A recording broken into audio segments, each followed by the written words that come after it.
Arestado ang duha ka mga Korean nationals nga nalambigit sa sexual activity nga gi-live stream sa social media alang sa ilang nagbayad nga mga customers nga gihimo dito sa Lapu-Lapu City.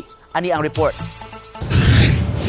Human makadawat og tip og magpositibo ang impormasyon, girumbo ni atong Biyernes sa taga NBI kining condominium sa Lapu-Lapu City. Sa ilang surveillance, gi-live stream pa ni atong higayuna ang pakighilawa sa usa ka Koreano sa 19 anyos nga Pinay. Ubay-ubay nga mga ebidensya ang nakuha gikan sa mga computer units ug mga gadgets aron maka-live stream. Matod sa NBI, sagad sa mga customers nga mosaksi atua abroad. You cannot access the website or the apps if you are not a member of the group, mostly Koreans, and at the same time you cannot access also the actual live activities if you will not pay.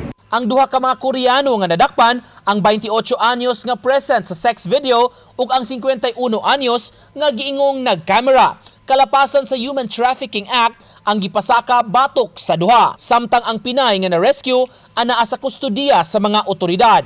Ang babay giingong gibayran og 5,000 pesos aron makighilawas. Apan na sorpresa kini pag-abot sa lugar nga duna nay mga cameras di ay. 5,000 for sexual intercourse.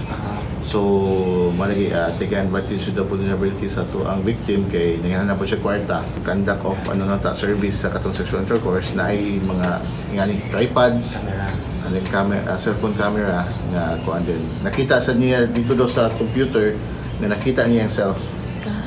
Gisuwayan sa mga tigbalita sa pagkuha sa habig sa mga dinakpan apan wala mo istorya ug nangatarungan nga dili sila kabalo mag-in English. Nico Sereno, GMA Regional TV Live.